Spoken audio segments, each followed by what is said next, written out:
সিয়াম পালনকারীর দুটি আনন্দের মুহূর্ত, ফারহাতুন ইনদা ফিতরিহি, একটা হলো ইফতারের মুহূর্ত, ওয়া ফারহাতুন ইনদা লিকাই রাব্বিহি, আরেকটি মুহূর্ত হচ্ছে আল্লাহর সাথে সাক্ষাতের মুহূর্ত। জান্নাতি বান্দা যখন জান্নাতে যাবে, বান্দাকে বিভিন্ন নাজ নিয়ামত দেওয়ার পরে আল্লাহ রাব্বুল আলামিন প্রশ্ন করবেন, বান্দারা তোমাদের কি আর কিছু চাই? তখন জান্নাতে বান্দা তারা বলবে, রব্বুল আলামিন এত এত কিছু দিয়েছ, আমাদের চক্ষু শীতল করেছ, আমাদেরকে পরিপূর্ণ দিয়েছ, আর কি চাই? আল্লাহ রাব্বুল আলামিন তখন তার নূরের পর্দাকে সরিয়ে দিবেন, পর্দা সরিয়ে দিয়ে সরাসরি জান্নাতি বান্দাদের সামনে নিজেকে অনাবৃত করবেন।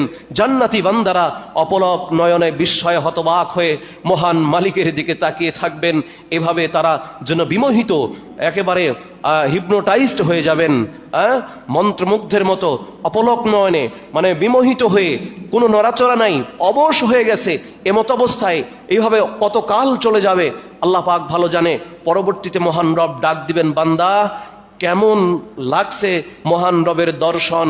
তখন বান্দারা জবাব দিবে, রব্বুল আলামিন তুমি আমাদেরকে এই জান্নাতে প্রবেশ করার পর থেকে পর্যন্ত যত নাজ নিয়ামত দান করেছ, এত এত কিছু পেয়েছি, কিন্তু মহান রব তোমাকে দেখার পরে পিছনের সমস্ত পাওনা যেন ম্লান হয়ে গেছে। তোমার দর্শন, তোমার দেখাটাই যেন জান্নাতের শ্রেষ্ঠ উপহার। বলেন সুবহানাল্লাহ। আল্লাহ আমাদেরকে যেন সেই সুযোগ, তৌফিক ও সৌভাগ্য দান করেন, বলি আল্লাহুম্মা আমিন।